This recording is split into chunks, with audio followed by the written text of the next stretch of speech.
एक छोटे से गांव में विक्रम नाम का एक बालक रहता था। वह बचपन से ही बहुत जिज्ञासु और देशभक्त था। स्कूल में जब भी स्वतंत्रता सेनानियों, सैनिकों या वैज्ञानिकों की कहानियां सुनाई जाती तो उसकी आंखों में चमक आ जाती।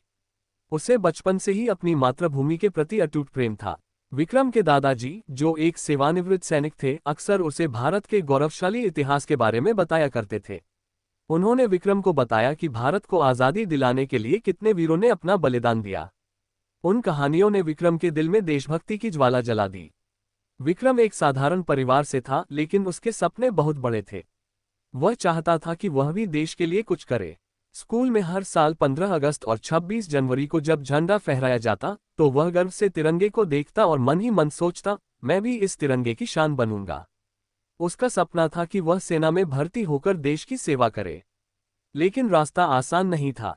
उसके परिवार की आर्थिक स्थिति ठीक नहीं थी और गांव में उच्च शिक्षा की सुविधाएं सीमित थीं। इसके बावजूद विक्रम ने हार नहीं मानी। वह रोज सुबह जल्दी उठकर पढ़ाई करता और शारीरिक अभ्यास में जुट जाता। एक दिन गांव के कुछ लोग विक्रम से कहने लगे, तुम इतने बड़े सपने क्यों देख रहे हो? यहाँ गांव में ही कोई नौकरी कर लो, यही तुम्हारे लिए बेहतर होगा। लेकिन विक्रम ने आत्मविश्वास से उत्तर दिया, मेरा सपना सिर्फ नौकरी करना नहीं, बल्कि देश की सेवा करना है। मैं अपने देश के लिए जीऊंगा और इसके लिए जो भी करना पड़े करूंगा। विक्रम की यह लगन देखकर उसके माता पिता ने भी उसका समर्थन किया। उन्होंने अपनी कठिनाइयों के बावजूद विक्रम को एक अच्छे कोचिंग संस्थान में भेजा ताकि वह सेना की परीक्षा की तैयारी कर सके। विक्रम ने कठिन परिश्रम किया।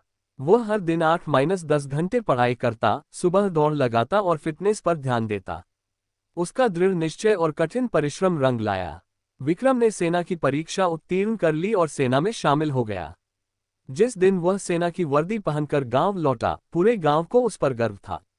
लोग उसके स्वागत के लिए फूलों की माला लेकर खड़े थे। गांव के बुजुर्गों ने कहा, आज हमारे गांव का नाम रोशन हो गया। विक्रम ने झुककर अपने दादाजी के चरण स्पर्श किए और कहा, आज जो कुछ भी हूं, आपकी प्रेरणा और आशीर्वाद की वजह से हूं। सेना में शामिल होने के बाद विक्रम ने कठिन प्रशिक्षण लिया। उसकी पहली पोस्टिंग सीमा पर हुई, जहां वह अपने साथियों के साथ देश की सुरक्षा में तैनात रहा। एक बार सीमा पर तनाव की स्थिति उत्पन्न हुई और दुश्मन देश ने अचानक हमला कर दिया। विक्रम ने अपने साथियों के साथ बहादुरी से मोर्चा संभाला और दुश्मनों को पीछे हटने पर मजबूर कर दिया। उसकी बहादुरी के लिए उसे सेना मेडल से सम्मानित किया गया। जब वह छुट्टी पर गांव लौटा तो उसने गांव के युवाओं को प्रेरित किया। उसने कहा, देश सेवा केवल सेना में शामिल होकर ही नहीं की जाती, बल्कि हर नागरिक को अपने स्तर पर ईमानदारी, परिश्रम और एकता के साथ काम करना चाहिए।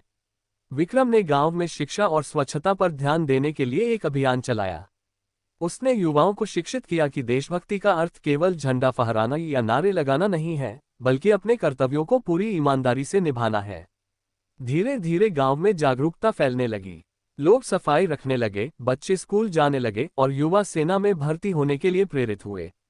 विक्रम की मेहनत रंग लाए और पूरा गांव प्रगति की ओर बढ़ा।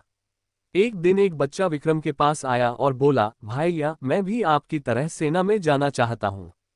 विक्रम ने मुस्कुराकर कहा, देशभक्ति दिल में होनी चाहिए। यदि तुम एक अच्छा डॉक्टर, शिक्षक या किसान बनते हो तो भी ये देश सेवा ही होगी। महत्वपूर्ण यह है कि जो भी करो, पूरी निष्ठा और ईमानदारी से करो। विक्रम की कहानी हमें सिखाती है कि सच्ची देशभक्ति केवल बड़ी बड़ी बातें करने में नहीं, बल्कि छोटे छोटे प्रयासों में है।